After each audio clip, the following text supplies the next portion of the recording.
In this episode, we're going to talk about two things that keep secure systems running and also have a reputation for causing sudden breakage when handled carelessly: certificates and access control lists. Certificates are how many systems prove identity and encrypt traffic, and access control lists are how many systems decide who is allowed to talk to what. Both are essential for protecting workloads, meaning the services, applications, and components that do real work in an environment. The reason outages happen is not that certificates and ACLs are inherently fragile. It's that they sit in the critical path of communication. If a certificate is invalid, expired, or mismatched, connections fail. If an ACL blocks a required flow, requests never reach the service. Beginners often learn this the hard way when something that worked yesterday suddenly refuses to connect today. The operational goal is to configure these controls so they are secure, but also predictable and resilient, especially when you need to change them under time pressure. Before we continue, a quick note. This audio course is a companion to our course companion books. The first book is about the exam and provides detailed information on how to pass it best. The second book is a Kindle-only ebook that contains 1,000 flashcards that can be used on your mobile device or Kindle. Check them both out at cyber.author.me in the Bare Metal Study Guide series. Start by grounding what a certificate actually represents in a way that avoids mystical thinking. A certificate is basically a digital identity card that includes a public key and claims about who the holder is, and it is usually trusted because it is signed by a trusted authority. When a workload presents a certificate, it is saying, "This is who I am," and the other side checks whether it trusts the issuer and whether the certificate matches the identity it expected. Certificates often support encrypted connections as well, because they help establish keys so data can travel privately. The most common outage pattern for certificates is a mismatch between what one side expects and what the other side presents. For example, a client might expect a service to present an identity for a particular name, but the certificate claims a different name. Another outage pattern is expiration, because certificates have lifetimes, and when that clock runs out, the certificate is no longer valid. You can think of certificates as both identity and time-limited trust, and both aspects must be managed to avoid surprises. Access control lists, or ACLs, are easier to picture but still easy to misapply. An ACL is a set of rules that decides whether a request is allowed or denied based on properties like source, destination, protocol, and sometimes identity. In network contexts, an ACL might decide which systems can send traffic to a workload on a particular port. In file and resource contexts, an ACL might decide which users or services can read, write, or execute. The outage risk comes from the fact that ACLs usually default to denial at some point, either explicitly or implicitly. That's often the right security posture, but it means a single mistaken rule can block legitimate traffic and break a service quickly. Beginners also get tripped up by rule ordering and specificity, because an allow rule can be overridden by a deny rule, depending on how the system evaluates rules. The operational goal is to make ACL changes deliberate, testable, and reversible in effect, even when you're operating in a complex environment. One safe way to approach both certificates and ACLs is to think in terms of dependency paths. A workload is rarely alone. It depends on other services, and other services depend on it. Certificates sit on the path of establishing trust for those connections, and ACLs sit on the path of allowing the traffic to flow. If you change a certificate, you might affect every client that connects to the workload. If you change an ACL, you might affect every upstream or downstream flow that crosses that boundary. Outages happen when you change one part of the dependency path without considering the rest. A systematic approach is to identify who talks to whom and what they require, then make changes that preserve those requirements. You don't need a perfect map in your head, but you do need the mindset that these controls are shared contracts between components. When you view them as contracts, you naturally become more cautious about breaking compatibility during changes. Certificates have a few common failure modes that are worth understanding because they explain most real-world outages. One is expiration, where the certificate is still configured but no longer accepted because it is past its validity period. Another is trust chain failure, where the certificate was signed by an authority the client does not trust, or the client cannot validate the chain. Another is name mismatch, where the certificate's claimed identity does not match what the client requested. Another is key mismatch, where the certificate is present but the corresponding private key is wrong or missing, so the workload cannot complete the cryptographic handshake.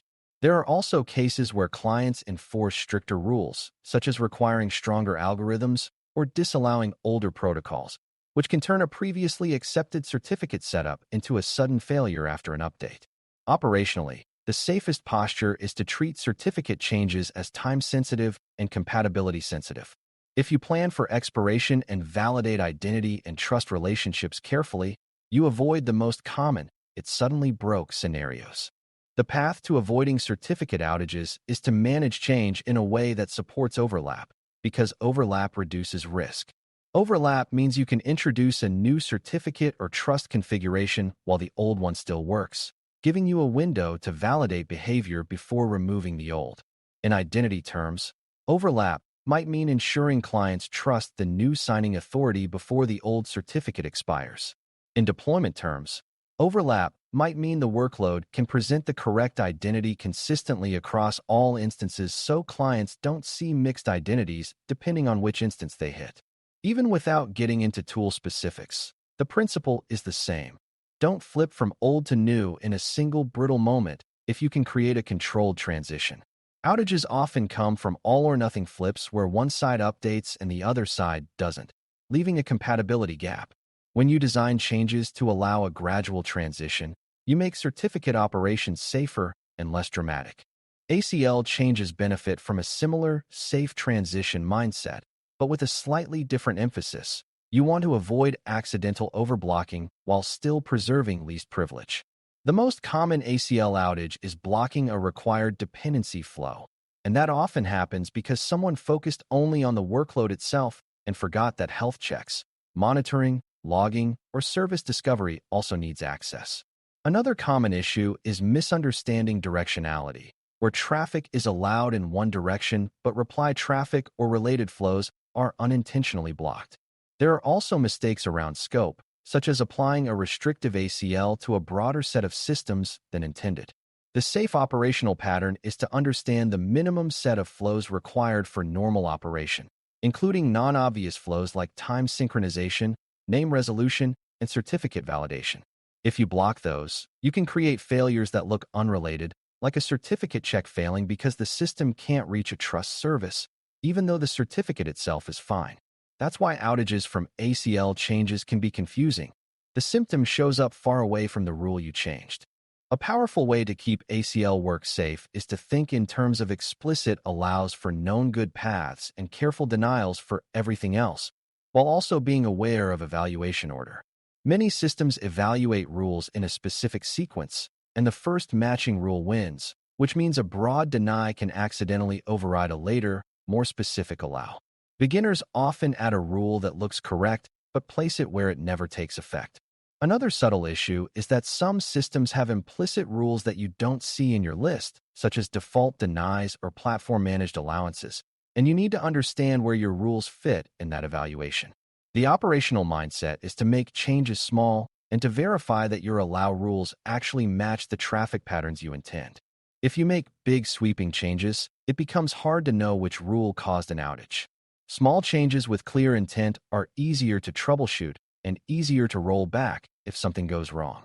Certificates and ACLs also interact in ways that can surprise beginners, because the ability to validate a certificate depends on being able to reach certain resources, and the ability to reach a workload depends on its certificate being acceptable.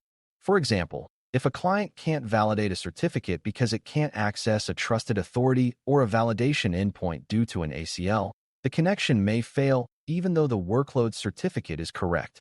Similarly, if you lock down an ACL to allow only certain traffic but forget that certificate negotiation happens before application logic, you may misinterpret the failure as an application outage rather than a connectivity or trust issue.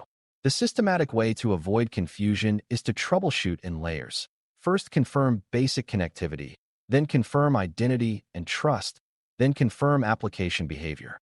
When you apply changes, you also think in layers. Ensure the network path is open for required flows. Then ensure the certificate identity matches what clients expect. Then ensure the workload's application logic behaves normally. Layered thinking reduces guesswork because your testing assumptions in the same order connections are established. Another big outage driver is changing these controls without considering how workloads scale and balance traffic. In scaled environments, different instances might have different certificates or slightly different ACL contexts depending on where they run. If clients are load-balanced across instances, an inconsistent certificate can create intermittent failures that are hard to diagnose, because some connections succeed and others fail, depending on which instance you hit. Similarly, if an ACL rule applies differently across segments, some paths may work while others are blocked, producing a pattern that looks random. Operationally, consistency across instances is critical, and the safest changes are ones that apply uniformly or are rolled out in a controlled way with observability. If you don't have consistency, you'll chase phantom bugs in the application when the real issue is that the security configuration is not aligned across the fleet. Predictability comes from ensuring that all instances present the same trusted identity and allow the same required flows, unless you are intentionally segmenting with clear rules.